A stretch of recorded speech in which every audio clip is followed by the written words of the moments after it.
So it was 2 years ago that I was in this very building listening to Celine Dion. Oh, yes. Near, far, wherever you are. Still love that one. Liza Minnelli. It's just terrific. You know, the Hippodrome. Mama played the Hippodrome. I love it. It's terrific. And Keira Knightley. Do you know? They've not yet asked me to perform at the Hippodrome, but I hear it's quite lovely, and I might, go. And the lady behind the voices is back. Christina Bianco is performing right here at the Hippodrome Casino in London. Going back before the tour now, right back, how do you go about, way back, how do you go about writing a show? What's the sort of process you go through? Well, I would say that it's a little bit easier and a little bit difficult using impressions. And what I'm trying to say, what I'll explain now, is that when you're crafting a show, it's just a regular concert, you do want to have an ebb and flow. You want to make them laugh, you want to make them cry, you want to do up-tempos, you want to do ballads, and you want to obviously build. So it has to have some sort of arc, even if you're not telling a through line of a plot. So I always look to do that to keep the audience engaged. And if you have two sets, which I like to do in all my shows here in the UK, you have to do that twice. The blessing and the curse of doing the impressions, which I'm so happy to now be known for doing, is that there are only so many ways to do the impressions, to put forth the impressions that they're going to keep the audience, I think, entertained. And so sometimes it's putting a lot of divas singing a song that they've never sung, like my viral videos, Total Eclipse of the Heart or Let It Go. Sometimes it's through my unlikely interpretations, these really wild and totally out there little song snippets, and get the audience engaged. And sometimes it is as simple as singing Goldfinger as Shirley Bassey, because the audience has a different reaction to it then. So if I'm able to put all those different variety of impressions plus speaking impressions into the show, then of course there's something new every time. And if my own voice, the songs in my own voice, are peppered in the middle of that, then it gives me even more variety. So it gives me a lot to work with, but I can't sort of tell a standard story in my show. I sort of have to go a little, you're always going to get something a little more wacky and a little more wild. Good. So it is a challenge to keep it fresh. But so far, so good. No complaints so far. So I've just got to keep it up. No complaints. Now, it's interesting, you mentioned about the singing in your own voice on the way through, and obviously you've got all the impressions and everything, but people sort of forget that you are a really, really good singer. Thank you. And I think when you do the impressions as a singer, obviously you're hearing the voices of all these artists, but it's you who's having to put all the time and effort in, in the trained voice and everything. How hard is it to do that? I mean, it's more difficult for some voices than others. I have a very wide range, and I'm very comfortable singing. Singing high belts and high soprano. I always have been. I mean, I trained and went to school and took lots of classes, and I've been singing my whole life. So a lot of the range of those voices, thankfully, comes easy to me. But as I word it this way, I have to manipulate my voice and my vocal cords and how I hold myself and how I'm breathing to change the speed of my vibrato, to change the timbre of my voice. And so if it's someone like Celine Dion, my natural voice is not hers, of course, but is close to hers in its natural timbre and its natural tone. Our vibrato speed is similar. So someone like her is a little bit easier. I can have a little more fun, be a little more flexible, and of course, sort of with my knowledge of her, because I love Celine, I can easily sort of figure out how she would sing, Mary Had a Little Lamb. I feel like I can hone in on that. For somebody with a very husky, deep voice like Liza Minnelli, I've tried to do Tina Turner a few times, and I can pull it off, but in my opinion, it's not something I'm too proud of because I don't have a raspy voice. So I can do it, but should I? And that's just my own thing. I mean, I don't go for quantity. I try to go for quality, and that's hard because people always want you to add new voices. So within my limitations, without having a raspy voice, I mean, I can't do Elaine Stritch. It's just not going to happen, guys.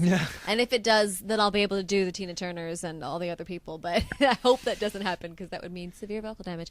Anyway, I think that it's something that I know I always have to spend a lot of time on. And so when I think about doing a new impression, I really think how accurate do I think I can be, and how much does the audience love this person? How long is this person going to remain a celebrity in the public eye? That's a good point. Yeah. People ask me to do a lot of celebrities, and I'm thinking they might not be around, or their voice is not as distinct. Yeah. And they don't have something where you go, I know that's so and so right away.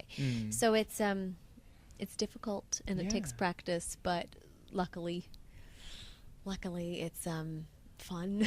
Yeah. And I'm very grateful that I've been able to continue singing, and that you all allow me to sing and make this my career, because the more you do it, the easier it gets. And that's true. And the other thing that's always, I've definitely wondered, is about the switch between. So with so many of these songs, as you say, you start off with the person who really sings it, or yourself, and then you switch all between them. How hard is that?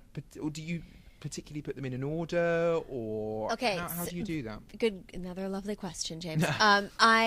It is difficult. Yeah. That's obviously more difficult than singing an extended piece as Julie Andrews, and then an extended piece as Dolly Parton. I mean, I have a little moment where I get to shift and linger in that voice for a while, take a breath, and then think about the next one. That's what, a lot of impressionists do, and it's not easy. Yeah. But to take it up a notch, I like to do the sort of rapid fire switching mid-sentence sometimes of these divas, and very often not even enough time between lines for me to say who it is, so I have the MD do it. Yeah. And of course, if you're at my show for a lengthy amount of time, you know what I'm doing anyway, so nobody has to say anything, and the audience can hear it from my sound, which is the greatest compliment when they know without you telling them. That's much harder. And if I have the luxury of crafting it myself, yes, I have to put certain people in a certain order. But it's not because my voice can't handle certain switches. It's because certain voices sound the same. For example, Gwen Stefani. Yeah. Okay? Don't speak, I know just what you're thinking.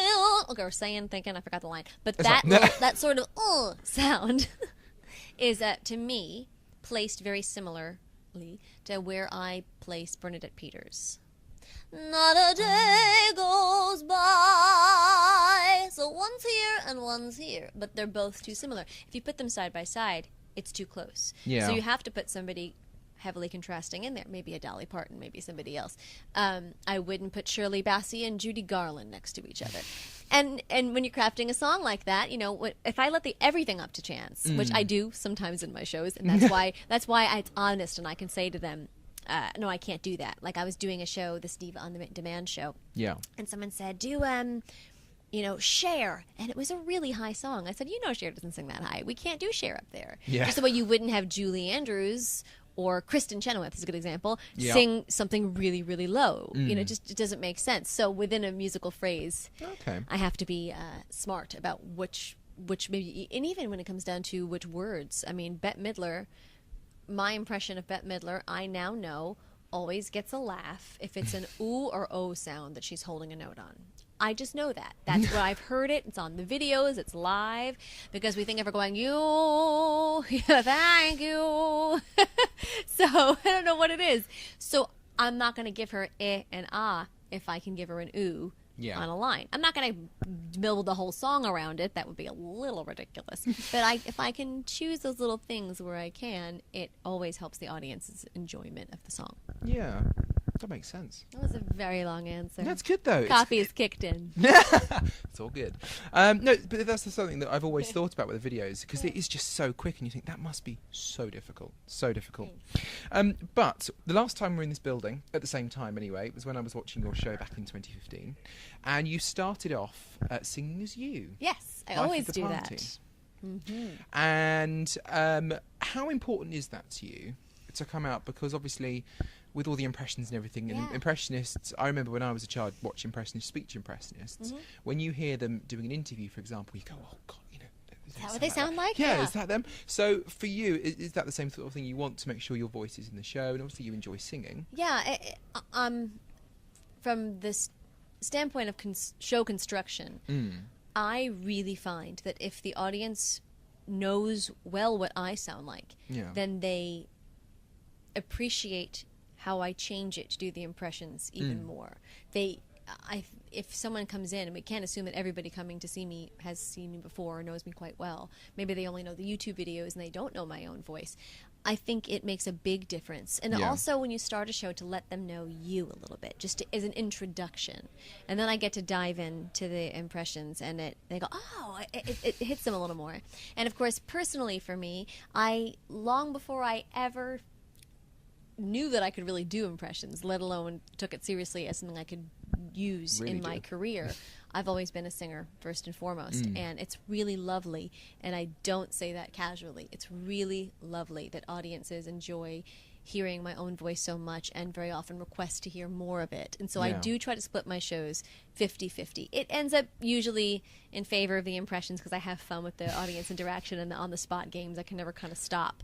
But I think the balance is very helpful. And I mean, time will tell, but I think that's the sort of thing that will help continue my career and keeping audiences interested. Because if they like to come see me and the impressions are a bonus, or if I like to come see the impressions and my own voice is the bonus, then it gives them a second reason to come through that door. So I'm not going to stop singing as me anytime soon. Don't.